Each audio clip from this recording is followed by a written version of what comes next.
पहले चूंकि हम बात कर रहे थे अवाम के एक बड़े मसले की, वो मसला महंगाई है, वो मसला बेरोज़गारी है।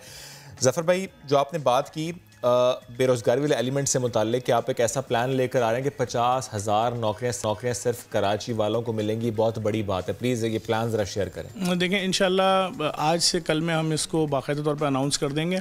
हम अपने शहर में क्या देख रहे हैं कि एक लड़का IT इंजीनियर बाइक पे जा रहा है, टाई लगाया हुआ है, और घर वापसी के ऊपर वो किसी एक गली के अंदर चला जाता है, किसी औरत से मोबाइल छीन लेता है।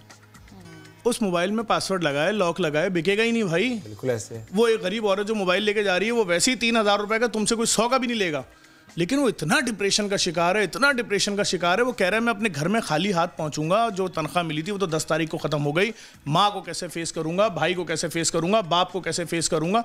तो बात सिंपल सी है कि मौला अली का कौल है, अगर आप किसी चोर को पकड़ेंगे उसका हाथ पहले नहीं कटेगा, पहले उसको मालूम किया जाएगा वजह क्या थी, और अगर कोई भी एक शर्त के घर में भूख थी, इफलास था, मौत था, बीमारी था, तो उसको सज़ा नहीं मिलेगी, हुक्मरान जिम्मेदार है। इस शहर के अंदर कोई मोबाइल स्नैचर नहीं था, कोई इसको सोचना ही नहीं चाह रहा। ऐसा कैसे मुमकिन है? हमने सुना था डाकू तो घोड़े पे आ रहे हैं, उनकी शक्लें अजीब होती हैं, वो एक किरदार होता है उनका। यहाँ तो पढ़ा लिखा लड़का आ रहा है, और डकैती ऑफिस से छुट्टी के टाइम पे ही क्यों हो रही है? इस पे कोई बात तो करे बैठ के।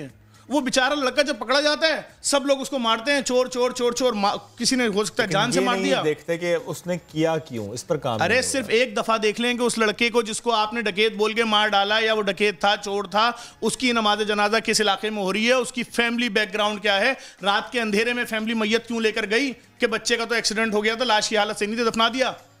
क्योंकि भाई आप समझें, यहाँ डाकुओं के खानदान नहीं रहते।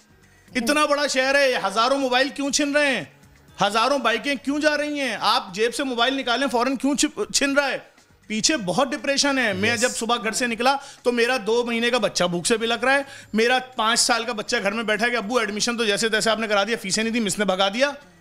तो जब आप इतनी टेंशन लेके निकलेंगे, क्या करेंगे? तो फिर आप क्या करेंगे? ये चोरी चकारी छीना छपटी वाला माहौल बनेगा। ये सिर्फ और सिर्फ हमें अपने ऊपर रखकर 1 मिनट सोचना है कि अगर हमारे घर में भूख का राज हो, हमारे माँ बाप बिलक बिलक के मर रहे हो, तो हम क्या करेंगे? हमें दूसरों के हंसते हुए चेहरे अच्छे लगेंगे बाहर? ज़फ़र भाई, एक और चीज़ है ना, अगर जैसे कल हमने अपने प्रोग्राम में ये बात भी की सिक्योरिटी गार्ड्स वाली, कि जो बड़ी बड़ी बिल्डिंग्स, मॉल्स के सिक्योरिटी गार्ड्स होते हैं, वहाँ के मालिकान तो करोड़ों कमाते हैं, लेकिन जो वहाँ पर सिक्योरिटी गार्ड्स, उनकी 15,000 12,000 तनख्वाह है। वो 12,000 भी उनको नहीं मिलती। मैं तो सिक्योरिटी गार्ड्स के महीने का राशन दे रहा हूँ, उनके बच्चों की फीसें भर रहा हूँ। जब आपके स्टॉक एक्सचेंज पे फायरिंग हुई, सबसे पहले उन सिक्योरिटी गार्ड्स को जो शहीद हुए तीनों, मेरे इदारे ने पैसे पहुँचाए। उसके बाद 1 दिन बाद फैसले हुए कि भाई स्टॉक एक्सचेंज क्या देगा, गवर्नमेंट क्या देगी, हम पहुँचा चुके थे उनकी फैमिलीज को। हमें मालूम है दफनाने का पैसा भी नहीं होगा घर में।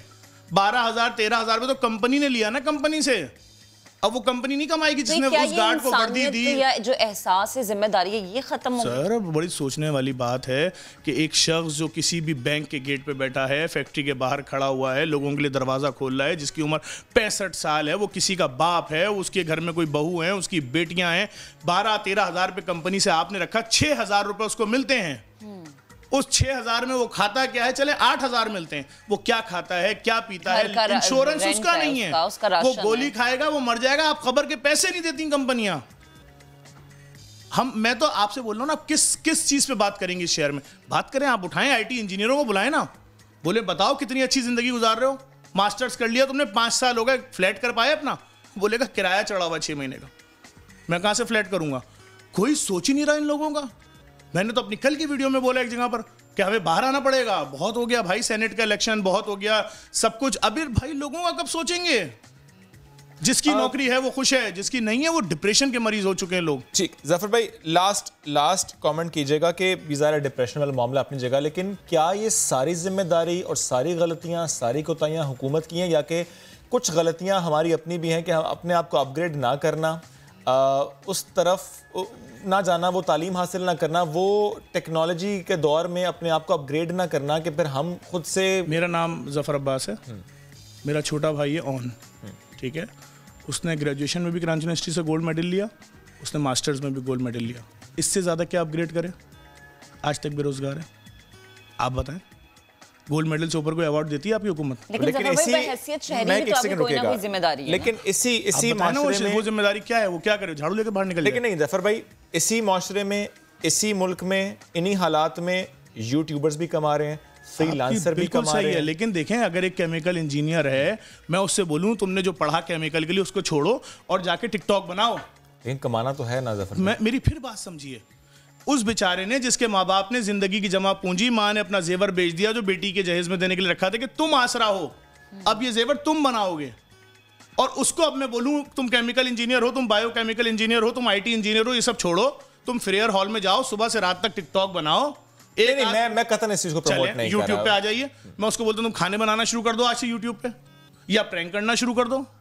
तो उसने इसलिए इतना पोजीशनें ली थी जिंदगी भर क्लासों में, भाई नौकरियां जनरेट करनी पड़ेंगी, जो हमारे हुक्मरान हैं उनको सोचना पड़ेगा। ये इस पे दो राय नहीं है कि ज़ाहिर है जिसने डिग्री हासिल किया एक अच्छी यूनिवर्सिटी से पढ़ा है, गोल्ड मेडल, या फॉर दैट मैटर नहीं भी लिया गोल्ड मेडल, जिसने अच्छी यूनिवर्सिटी से पढ़ा है वो जरूर ये देखता है कि उसे अच्छी नौकरी मिले, क्योंकि ये उसका हक है, नौकरी उसे मिलनी चाहिए। ये बहुत इंपॉर्टेंट पॉइंट है। Thank you very much Zafar भाई।